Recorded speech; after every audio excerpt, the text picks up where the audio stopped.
காடு போல நெஞ்சு குழி நோக முட்டையிட்ட காடை எங்கே காட்ட விட்டு போக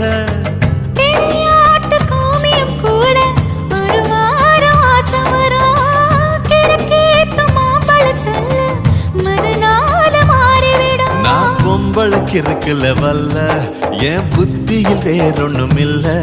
நான் உடும்புக்கு பிறந்தவன் புள்ள சொன்ன ஒரு சொல்லு மாறுவதில்ல. நீ வெறும் வாயமில்லாத விளையாட்டில ஏடி கள்ளச்சி என்ன தெரியலையா?